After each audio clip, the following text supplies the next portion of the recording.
Okay, so this goes along with, I believe it's week 4, Principles of Violence. This one has a lot of material, so I may need to break it up into 2 recordings depending on how far we get. Like I said, there's a lot of material here, and I want to make sure that I give it due justice, so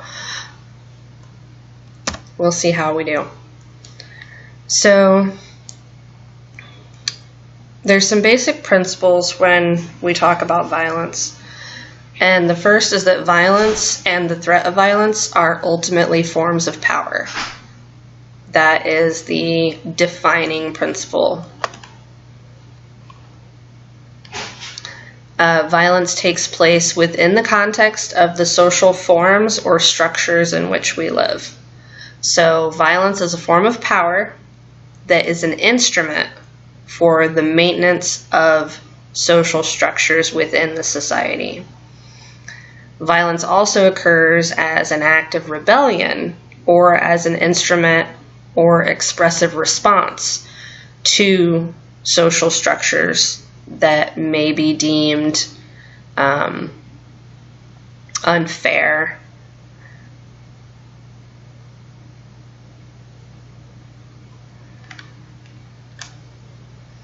Violence is more likely to occur in the context of a hierarchical structure.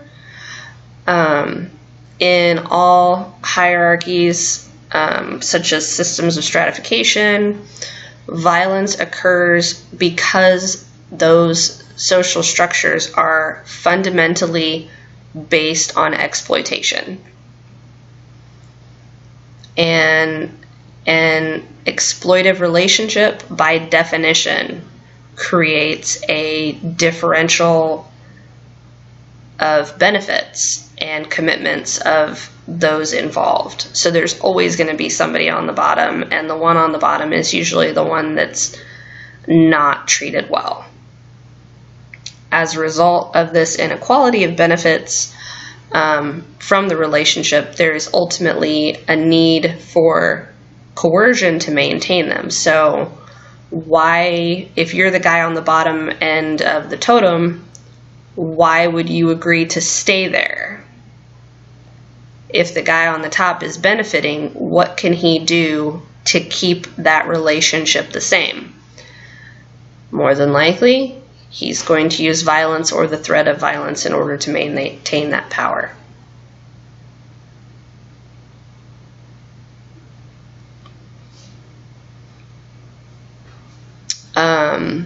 Part of this third principle is that the more hierarchical, sorry, that word is so hard to say. The more these structures exist within a society, the more intricate the structures are, the more violence will exist in that society as a way of preserving, adapting, or rebelling against them. The fourth principle is that violence is a form of power. Violence as a form of power is learned. As with other forms of violence, you don't come out of the womb knowing how to batter your spouse or how to beat your children or, shoot somebody or anything like that. It is learned by the imitation of violence. So those who use violence to maintain power and control, we learn that power can be instrumental. Violence can also be learned as imitation of those who are dominated or controlled. In this case, we learn that violence can also be expressive in that it is an appropriate response to anger or frustration. So you can't really see in this top picture, there's a pane of glass between these 2 hockey players and this boy who's, appears to just be waving in the face of this guy covered in blood. He's actually got his hand on the glass. I realized that when I saw that was a bit odd, but so not only are we learning to how to commit violence, but we're learning that it is appropriate as a response to being upset or being frustrated or being annoyed, by watching those responses in others. And killing, like any other human act, also has to be learned. It's not something that most people can do easily. This gentleman, Mr. Grossmer, a former soldier and professor of psych, argued that the real trauma of war is not about being killed, but about killing others.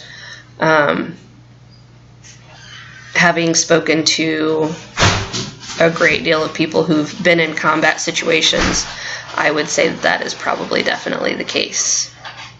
You know, when they have nightmares, they are not dreaming of the things that happened to their friends. They're dreaming about the things that they had to do. At the end of the day, that's what you have to live with. And that's where the real trauma comes from. The fifth principle is that violence is defined as either legitimate or illegitimate as it relates to whether it furthers or threatens the social structure. So violence which threatens the hierarchy is defined as illegitimate. And these are considered the most serious forms of violence. In this picture here, this was taken during a recession where unemployment led to poverty. There was beating, protesting, looting. Police were called. The National Guard was called. Buildings were destroyed. And this was in 1992. So, you know, these were acts that were against the hierarchy, and they were considered illegitimate. Violence that furthers or strengthens the hierarchy is defined as legitimate and quote-unquote necessary.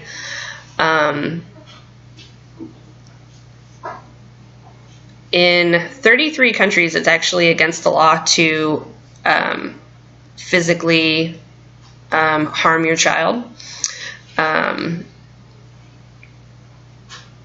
In the United States, that's kind of been a back and forth regarding, you know, the force and stuff like that.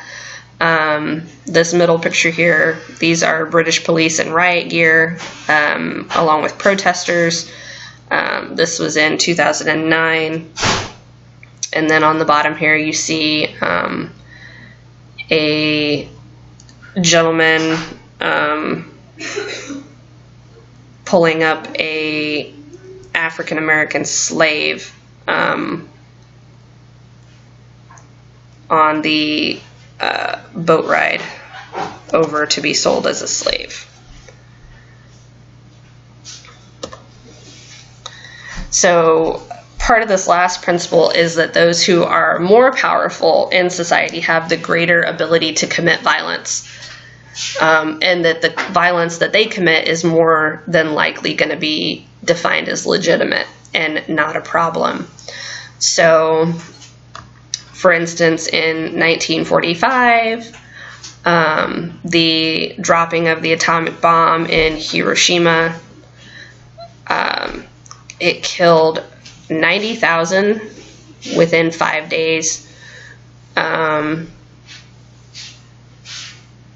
And estimates range, you know, up to 100,000 more within the years following from complications due to radiation burn. For those of you who are interested or enjoy NPR, they had a really good story recently. I'll see if I can find the link for it. They talked about a gentleman who actually survived Hiroshima and Nagasaki, and the resulting issues when his wife and him had children several years later. But this was an act of violence that was brought down from the highest post within the United States, the president, and in that, holding that post, having your finger on the button, that is the ultimate form of power. You're not going to get any higher than that. And the amount of violence that you can inflict at that level is beyond what any normal civilian could do. And based on the fact that it was him in that position, acting in that position, it's considered legitimate, and therefore it's not something that the rest of us should have been concerned about. Along the same thread, the massacre in the Philippines in 1906, pretty much U.S. soldiers went in. They found a village that was nestled in like a little bowl area, and killed over 600 villagers, mostly women and children, unarmed. And Roosevelt, congratulated the officers for their brave feat of arms and upholding the honor of the American flag. Mark Twain called it a slaughter, and compared what the soldiers had done to massacring rats in a trap. So again, based on the position of the person at the top that's committing these acts of violence defines whether or not it's legitimate.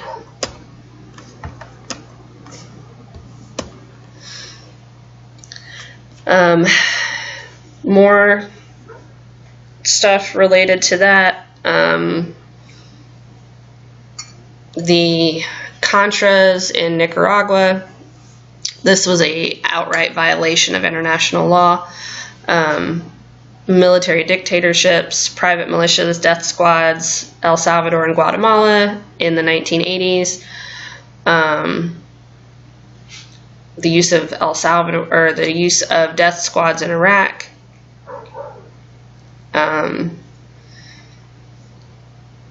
According to the Human Rights Watch, the Nicaraguan Contras, there was targeting healthcare clinic workers, kidnapping civilians, torturing civilians, executing civilians, including children, raping women, attacking civilians, seizing their property, and burning down their houses and towns. You're not supposed to target civilians, so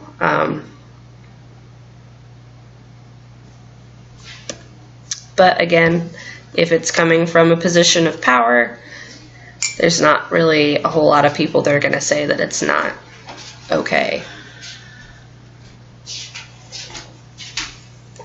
Here more recently, the number of drone strikes, or the use of drones for assassinations, rose dramatically under Obama and has continued to go up under Trump.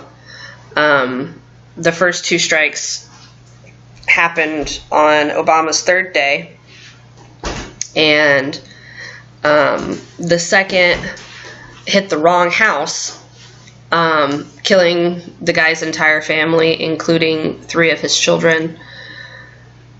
The UN human rights investigator warned the United States that the use of drones to carry out targeted executions may violate international law. Obviously, that's something that the U.S. has not felt was an issue because, like I said, we're continuing to do it even more so. We've actually recently, Trump got rid of a rule that would prohibit the selling of drones. He lifted that, and now we're actually exporting a lot of drones to other countries to potentially be used on our allies, our enemies, or potentially on our own soldiers. So, yeah, drones. Okay, the sixth principle is that violence takes place in the context of levels. There are 3 levels. These are the ones that we're going to be talking about in the context of our case studies. Interpersonal, institutional, and structural. We're going to get into these in a lot of detail. But for the short and sweet definitions, interpersonal violence is violence that occurs between people acting outside of any sort of status or role, outside of any institution. It's violence between people. Institutional violence is the action of an institution and the organizations and agents within that institution that carry out the acts of violence within their role of that institution. So these are the people acting within, the family or the religious institution or the educational system. These are the institutions that we're talking about, and then the acts of violence that we're committing within them. The last one is structural. This occurs in the context of establishing, maintaining, extending, and reproducing the hierarchy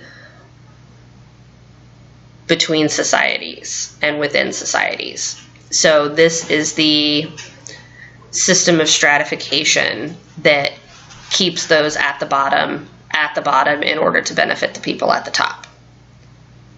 These aren't necessarily the ones that you're going to see a lot on the news, but these are the ones that have the biggest impact, and they have the most influence as far as real destruction.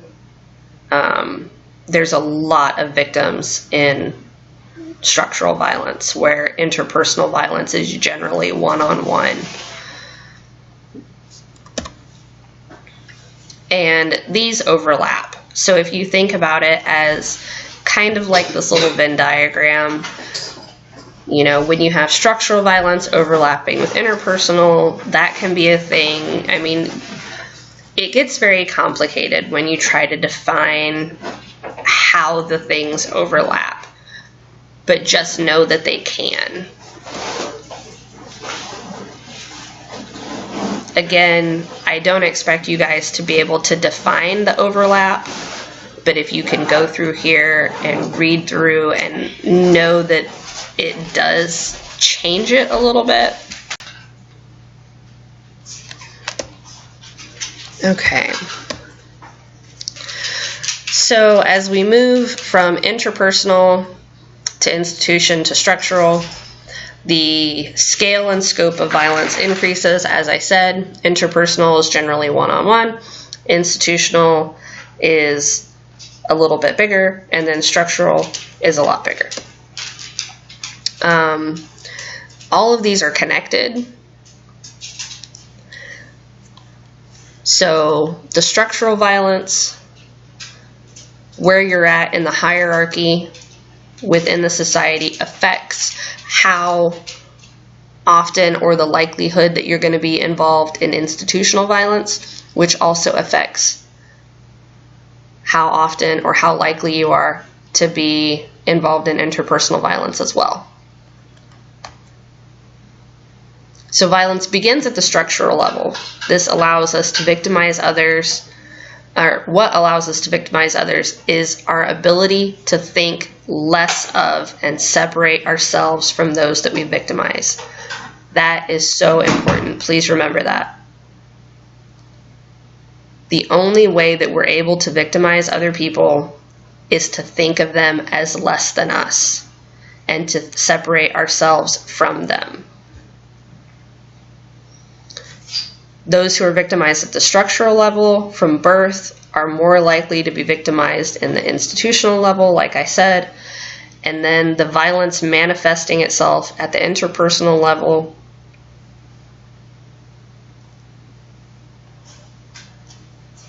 So the 8th principle is the internalization or internationalization of violence. Structural violence at the international level refers to the hierarchy between nations, and the people within them create differences in the life chances within the world's population.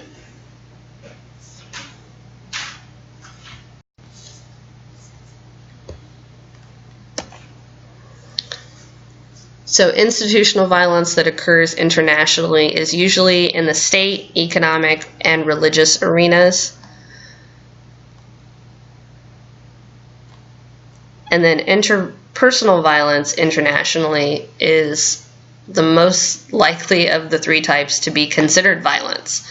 Again, violence is defined by the people at the top, and generally, structural and institutional violence are committed by the people at the top. Therefore, they are not going to say, hey, what I'm doing is wrong. So that kind of stuff is still considered legitimate. The interpersonal stuff is easily, I mean, these are just regular people, so it's easier for this stuff to be considered illegitimate. This is that Natalie Holloway case from 2005, where she went to, this resort, and she was supposed to be coming home, and then, she ended up missing, and I believe they found her recently, or they found her body recently. The 9th principle, violence at the international level, is defined as legitimate or illegitimate as it relates to whether it furthers or threatens the divisions between the societies. This is that hierarchical structure again, just like violence, the structural violence within the United States. It works the same way on the international level. In case nobody knows, the U.S. is considered the top of the international chain. So if these other countries that are lower on the totem decide, you know what, this isn't working for me, I'm going to engage in an act of violence as rebellion against this hierarchy, it is going to be considered illegitimate because it's going against what we want.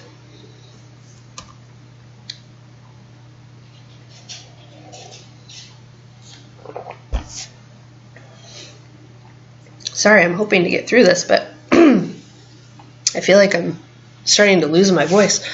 The 10th principle is the international chain of violence. And it is very similar to the regular chain, except we're adding institutional and structural. So although we can see most violence as having an intra-social causal chain or causal chain, it's important to understand the international one as well. For example, consider the violence in Mexico with the drug war. Is it related to forces within the United States? And the answer is yes.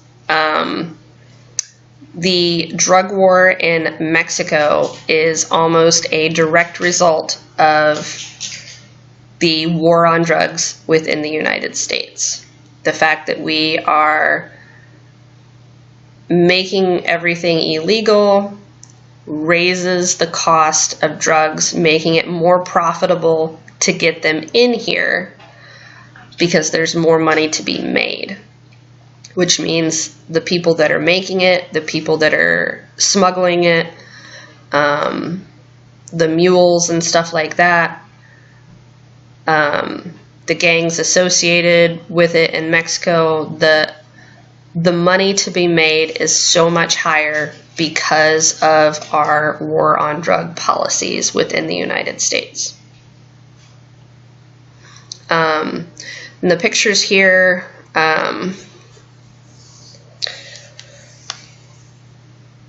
you know, people dumping bodies, people, you know, being beheaded. This is the kind of stuff that is a result of our policies indirectly. So we don't have discussions in this class at this time. This was more for an in-person class, but just some food for thought, you know, something to ponder on. What violence or what principle is most important in understanding the nature of violence and what causes it? You know, all of these principles are related and they're all relevant. I hope that you guys understand what we went over. We're going to be reviewing this over and over and over again when we talk about the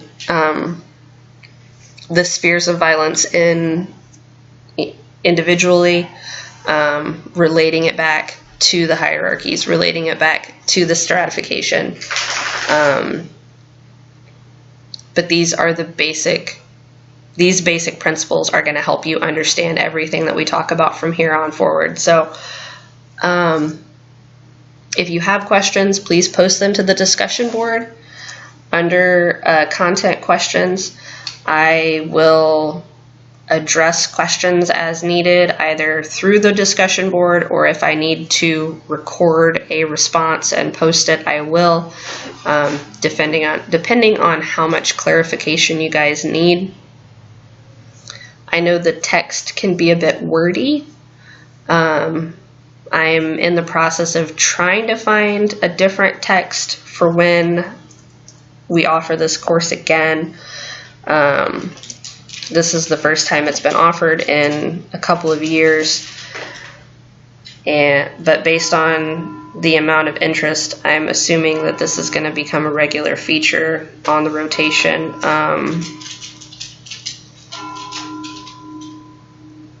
So if the text is a little wordy or confusing, I apologize. The gentleman who designed this course actually wrote that textbook and taught it when I took this class, so I'm a bit partial to it, but I do understand that it is a little wordy, so hopefully I've broken it down enough that it's a bit easier to digest. So again, get your case study topics into me via email. If you have questions, post them to the discussion board, and best of luck to you on your first section of class. Thanks, guys.